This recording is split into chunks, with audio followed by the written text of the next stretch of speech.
یلکه شابه شریفه بچی څنګه چل دی 14 غم ته دې څه تیارې کړې دي او که نه او په دې 14 غم کې به څه کې او څه به نه کې یلکه شابه شریفه په سټ باندې دې رسولۍ راوخیږه یلکه بابا قید اعظمه په قبر کې پروت یې ته بېغمه خبره دې شیده که نه چې 14 غم نه دی دا 14 اګست دی لکه چې څنګه چل دی مغزو کې دې دس شوی دی که څنګه چل دی وې یا شابه شریفه په ملا کې دې شورې وشه دا 14 اګست نه دی 14 غم دی چې کله ما دا ملک ازاد کړو که نه نو زه مړه شومه د دې هغه ازادۍ خوند مې ونه لیدو که نه نو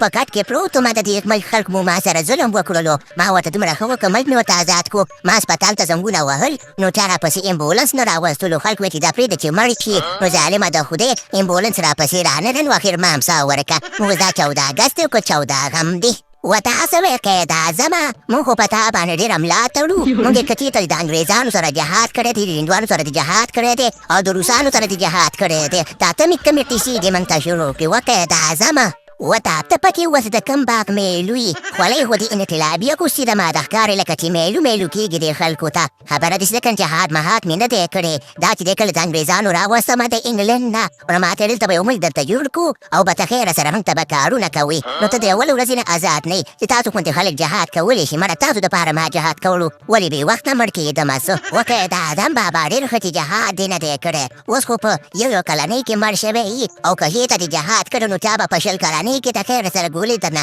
اړو پار کړې ولې رښتیا وایې قید اعظمه ته وګوره زما بابا هم چې ماشاءالله یو غیرتي سړی ولو په خپلو خلکو باندې ولاړو او یې پاکستان ورسره دوکه وکړه او په کلونو کې یې جیل کې اچولی ولو ماشاءالله ډېر غیرتي سړی ولو نو ما قسم کړی دی چې زما بابا سره خلکو زیاتی کړی دی زه به ځان غیرتي نه بې غیرته د دنیا جوړوم نو اوس د خیر سره پنجابیانو ته اوس کانوسیانو ته پالش لګومه او څه ناڅه دوامه وه یو بوجي دالم کور ته رالیږي نو اوس غیرت ښه دی که بې غیرتوب وته غلی شه چې ما ته بابا ونه وې ستا په پیدایش باندې خو ټوله پښتونخوا افسوس کوي افسوس چې د باچاخانو په کور کې دا کومه ډله پیدا شوې ده چې نه د دین ده او نه د سادین ده خو د پنجاب ده خبره دې شي د کړه چې دې خلکو د بابا سره او دې خاورې سره ظلم کړی دی که بې غیرته یي هم مړ کېږي او که غیرتي هم مړ کېږي نو د الله په غیرتي خلک خوښېږي و میلو دغه انقلابي خولې د سر نه لرې که او بس لرې که چې ګوره بیا به دې خیر نه درته یا باچا خان بابا د ده د لاسه د دې پښتنو دپاره خدمت او مدد او هیلپ هم نشم کولی زه راوته یم چې د پښتنو ته خپل حق وغواړم خو دا میلونه ته مخې